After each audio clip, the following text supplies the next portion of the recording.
Hello friends, आपका स्वागत है एक नए वीडियो में। आज हम यहाँ पे देखने वाले हैं difference between constructor and destructor. जो सी प्लस प्लस लैंग्वेज है वो दोनों सपोर्ट करता है, constructor as well as destructor. पर हमें ये मालूम नहीं होता कि इन दोनों के बीच में क्या मेजर डिफरेंस है। बहुत बार एग्जाम में भी आपको पूछा जा सकता है what is the difference between constructor and destructor, या फिर आपका कोडिंग इंटरव्यू है वहाँ पे भी आपको पूछा जा सकता है इन दोनों के बीच में difference. So you can explain all this point. तो हम यहाँ पे 6 पॉइंट देखने वाले हैं जो कि बहुत इंपॉर्टेंट है। तो वीडियो स्टार्ट करने से पहले आप वीडियो पे नए हो तो वीडियो को लाइक और चैनल को सब्सक्राइब कर देना, ताकि ऐसे ही इंटरेस्टिंग कोडिंग रिलेटेड वीडियोस आपको मिलती रहे। पहले भी हमने बहुत सारे सी लैंग्वेज हो या फिर सी प्लस प्लस लैंग्वेज हो तो वहाँ पे बहुत सारे डिफरेंस के वीडियो हमने बनाए हैं, उसकी भी प्लेलिस्ट आपको डिस्क्रिप्शन बॉक्स में मिल जाएगी। तो चलिए बिना किसी देरी के वीडियो को करते हैं स्टार्ट।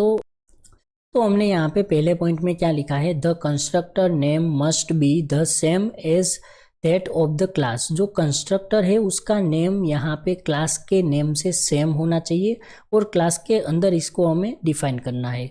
तो यहाँ पे डिस्ट्रक्टर की साइड में क्या है, the destructor has the same as that of the class prefix by the tide symbol. तो यहाँ पे डिस्ट्रक्टर जो है उसका भी नेम क्लास के नेम के सेम होना चाहिए, जो भी हमारा क्लास है उसके नेम से ही सेम होना चाहिए। पर यहाँ पे एक्स्ट्रा हमने क्या ऐड किया, इन प्रीफिक्स। यहाँ पे जो डिस्ट्रक्टर है उसके आगे हमें सिंबल लगाना है जिसको हम बोलेंगे टाइड सिंबल। तो ये जो टाइड सिंबल है वो हम यहाँ पे लगाते हैं डिस्ट्रक्टर को डिफाइन करने से पहले, और बाद में हम लिखते हैं क्लास का नेम। तो ये पहला पॉइंट था। अब हम देखते हैं दूसरे पॉइंट में। ये बड़े ही इम्पोर्टेंट पॉइंट है और यहाँ पे इजी भी है, तो आपको इजीली समझ में आ जाएगा। पर आपको वीडियो को पूरा देखना है, कोई भी पार्ट स्किप नहीं करना है। तो यहाँ पे दूसरे पॉइंट में हमने लिखा है इट कैन बी ओवरलोडेड। हमें पता है कि जो कंस्ट्रक्टर है उसको हम ओवरलोड कर सकते हैं। यहाँ पे कंस्ट्रक्टर जो है उसके पास पैरामीटर हो सकते हैं या फिर डिफरेंट टाइप्स ऑफ पैरामीटर भी हो सकते हैं। So it can be overloaded. और यहाँ पे डिस्ट्रक्टर की साइड में हमने क्या लिखा है, it can not be overloaded, क्योंकि डिस्ट्रक्टर जो है उसको हम ओवरलोड नहीं कर सकते। ये भी यहाँ पे इम्पोर्टेंट पॉइंट था। और यहाँ पे हम तीसरे पॉइंट में देखते हैं। तो यहाँ पे हमने लिखा है कि अ constructor can have a list of parameter. जो हमने अभी डिस्कस किया कि जो कंस्ट्रक्टर है उसके अंदर हम यहाँ पे लिस्ट ऑफ पैरामीटर्स यानी कि n नंबर ऑफ पैरामीटर्स उसको दे सकते हैं, इट विल एक्सेप्टेबल। और यहाँ पे डिस्ट्रक्टर की साइड में हमने क्या लिखा है, a destructor can not have a list of parameter. Destructor जब हम डिफाइन करते हैं तो उसमें हम कोई भी पैरामीटर जो है वो पास नहीं कर सकते।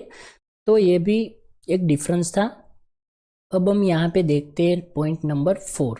तो यहाँ पे पॉइंट नंबर 4 में हमने लिखा है when the object is created the constructor is automatically called. यहाँ पे ये पॉइंट में हमने क्या लिखा कि कंस्ट्रक्टर किस तरीके से वर्क करेगा। तो यहाँ पे जो क्लास है उसका जब हम ऑब्जेक्ट क्रिएट करते हैं तो यहाँ पे कंस्ट्रक्टर ऑटोमेटिकली कॉल्ड हो जाता है।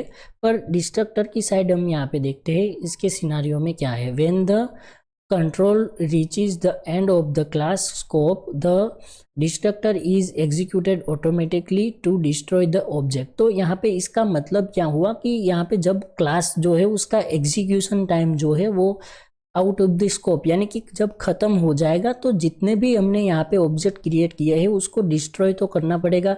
तो जब हम यहाँ पे क्लास का एग्जीक्यूशन खत्म होगा तब यहाँ पे डिस्ट्रक्टर भी ऑटोमेटिकली कॉल हो जाएगा, पर उसका वर्क क्या रहेगा, to destroy the object, object को डिस्ट्रॉय करने के लिए।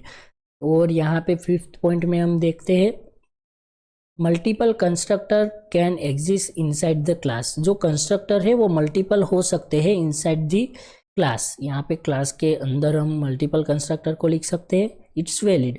और यहाँ पे डिस्ट्रक्टर की साइड हम यहाँ पे देखते हैं there can always be only on one destructor in a class. तो यहाँ पे इसका मतलब ये हुआ कि जो क्लास है उसके अंदर हम सिर्फ और सिर्फ ओनली वन डिस्ट्रक्टर लिख सकते हैं, यहाँ पे डुप्लीकेट डिस्ट्रक्टर हम नहीं लिख सकते। और यहाँ पे 6th पॉइंट जो कि हमारा लास्ट पॉइंट है, तो हम यहाँ पे इसको भी देख लेते हैं। तो इसमें हमने लिखा है it allocates memory to a newly created object. जो भी न्यूली ऑब्जेक्ट क्रिएट होगा उसको ये मेमोरी अलोकेट करने का वर्क करेगा।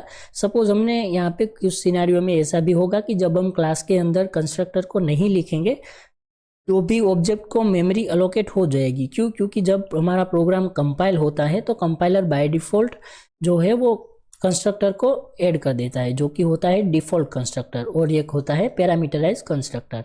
और यहाँ पे डिस्ट्रक्टर का वर्क भी यहाँ पे इससे उल्टा, it deallocate memory of an object after its deletion. जब ऑब्जेक्ट का जो काम है वो ख़त्म हो जाएगा तब यहाँ पे डिस्ट्रक्टर कॉल होगा और उसका वर्क रहेगा जो ऑब्जेक्ट क्रिएट हुआ है उसको डीअलोकेट करना, यानी कि उसको मेमोरी में से फ्री करना।